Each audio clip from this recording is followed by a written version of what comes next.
যে ইসলামপন্থীদেরকে আলাদা রাখবে, রাষ্ট্রকল্পের অংশ হতে দেবে না, এই যে মাহফুজ আলম বলেছিল 3 তারিখে সে প্ল্যান করে রেখেছে। এই প্ল্যানের জন্য যদি তাকে মাস্টার মাইন্ড বলা হয় তাহলে সে কুখ্যাত মাস্টার মাইন্ড। ভাই বিপ্লবের তত্ত্ব এবং থিওরি হলো এই মোটা একটা বাঁশ, যেই বাঁশ দিয়ে শেখ হাসিনার পতন হয়েছে। তাহলে রাষ্ট্রের মেরামতে বিপ্লবে যারা গুরুত্বপূর্ণ ভূমিকা রাখলো, যদি পরিকল্পনা এরকম হয় সেই বিপ্লবের গুরুত্বপূর্ণ অংশীদার ইসলামপন্থীদেরকে ছাড়া রাষ্ট্রকল্প করা হবে, তাহলে তো বিপ্লব আংশিক হবে। বিপ্লবে যদি বিপ্লবীরা মন খারাপ করে, বিপ্লবীরা যদি অখুশি হয়, তাহলে বিপ্লবের পূর্ণতা পায় না, অসন্তোষ বিরাজ করে। এই বিপ্লবে সত্যিকার অর্থে যারা বিপ্লবের অংশীদার ছিল তাদেরকে সিস্টেমে সাইড করা হয়েছে। বিশেষত যারা ভারতের আগ্রাসন বিরোধী, যারা জাতীয়তাবাদী চিন্তা, এই ধরনের দেশত্ববোধ নিয়ে কাজ করে, তাদেরকে সিস্টেম এখানে দেখেন মাহতাব স্যারকে মাইনাস করা হয়েছে। কারণ উনি কোন ঘরানার মানুষ আপনি জানেন। শুধু মাহতাব স্যার একজন আদর্শ, এখানে তার মতো আরো অনেকগুলো এই সেম ক্যাটাগরির মানুষকে বাদ রাখা হয়েছে। সুতরাং এই যে বিপ্লবের মধ্যে, বিপ্লবের পরে কৌশলগতভাবে নির্দিষ্ট গোষ্ঠীর রাষ্ট্রকল্প নির্মাণ, এইটাই বিপ্লব ব্যর্থ হওয়ার একমাত্র কারণ। তো আমাদের এখন করণীয় কি আছে? এখন করণীয় মেরামতের চেষ্টা করা।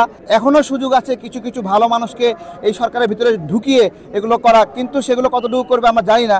যদি এগুলো ঢুকে মেরামত করে তাহলে রাষ্ট্রটা ভালো চলবে, যদি মেরামত না করে তাহলে খারাপ চলবে। এবং যদি মেরামত না করে তাহলে আমাদেরকে নির্বাচনের কথা বলতে হবে। যদি এই উপদেষ্টা পরিষদ সংস্কার করে সঠিক মানুষদেরকে না নেয়, তখন আমাদেরকে বলতে হবে ঠিক আছে, তাহলে আপনারা ইলেকশন দেন, জনগণ কাউকে মত দেখ, তারা সে সংসদে সরকারি দল বিরোধী দল রাষ্ট্র চালাবে, এছাড়া আর উপায় কিছু নাই।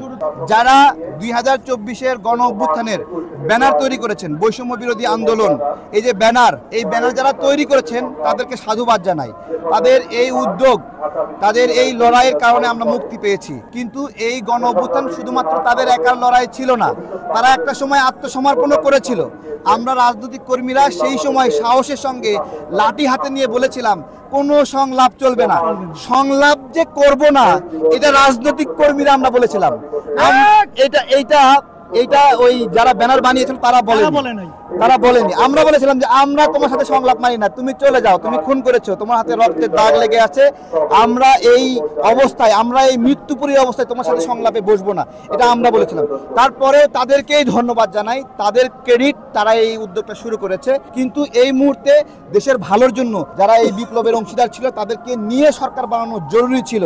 এই যে বানালো না, এই যে একটা পরিকল্পনা করলো যে ইসলামপন্থীদেরকে আলাদা রাখবে, রাষ্ট্রকল্পের অংশ হতে দেবে না, এই যে মাহফুজ আলম বলেছিল 3 তারিখে সে প্ল্যান করে রেখেছে। এই প্ল্যানের জন্য যদি তাকে মাস্টার মাইন্ড বলা হয় তাহলে সে কুখ্যাত মাস্টার মাইন্ড।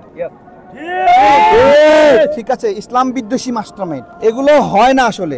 এত বড় একটা দেশ, ইসলামপন্থীদের বাদ দিয়ে রাষ্ট্রকল্প, এটা এর মানা যায় না। আমি আরো দৃষ্টি আকর্ষণ করছি ফরহাদ মাজহার সাহেবকে। ফরহাদ মাজহার ভাই, আপনি আগে কি ছিলেন এটা আমরা কিন্তু জানি। এখন মুখে লম্বা দাড়ি রাখলেই রূপ লুকানো যাবে না, কারণ আমাদের সামনে পুরোটা স্মৃতি, আমরা আপনার 2টা রূপই দেখেছি। সুতরাং হঠাৎ করে ভারত বিদ্বেষী হয়ে 2-1টা বক্তব্য দিয়ে ভাইরাল হয়ে বিপ্লবের আপনি হলো গুরু, মানে এমন একটা ভাব যে উনি বিপ্লবের গুরু। কিন্তু আমি একবারে স্পষ্ট করব যে 24-এর গণ অভ্যুত্থানে ওনার স্পেশাল কোনো অবদান নাই, দেখতে পারবে না। হঠাৎ করে বিপ্লবের পরে নতুন করে কিছু মানুষ আসছে, তারা বিপ্লবের তত্ত্ব এবং থিওরি আমাদেরকে শেখাচ্ছে। ভাই বিপ্লবের তত্ত্ব এবং থিওরি হলো এই মোটা একটা বাঁশ, যেই বাঁশ দিয়ে শেখ হাসিনার পতন হয়েছে। সুতরাং এসব গোল টেবিল বৈঠকের বিপ্লবের তত্ত্ব আর শুনতে হবে না। এখনো সময় আছে, অল্প কিছু গুণী মানুষ, এই যে মাহতাব স্যারের মতো আরো কিছু আছে, তাদেরকে নিয়ে এই সরকার পুনর্গঠিত করতে হবে, যুক্ত করতে হবে, এবং যুক্ত করে এখানে যারা বিভিন্ন ইসলাম বিদ্বেষী আছে তাদেরকে সরাতে হবে।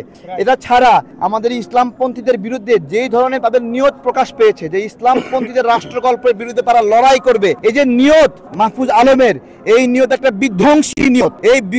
এই নিয়ত শাহবাগের আপনার হলো 2024 ভার্সন। শুধু বিধ্বংসী না, এটা গৃহযুদ্ধ বাঁধাবে বাংলাদেশে, গৃহযুদ্ধ বাঁধাবে, এটা ফায়দা নেবে ইন্ডিয়া। আমি মাহফুজ আলমকে বলছি, তুমি যে বলছো যে ইসলামপন্থীদের রাষ্ট্রকল্প চাও না, যাত্রাবাড়িতে সন্টেক মহিলা মাদ্রাসার প্রিন্সিপাল গ্রেপ্তার হয়েছিল। গ্রেপ্তার হওয়ার সময় মাদ্রাসার প্রিন্সিপাল গ্রেপ্তার হবে, গুলি খাওয়ার সময় মাদ্রাসা ছাত্র মরবে, আর রাষ্ট্রকল্প বানার সময় তোমার মতো শাহবাগী আর বামরা রাষ্ট্রকল্প বানাবে। এটা আমরা হতে দেব না, এটা হওয়া সম্ভব না।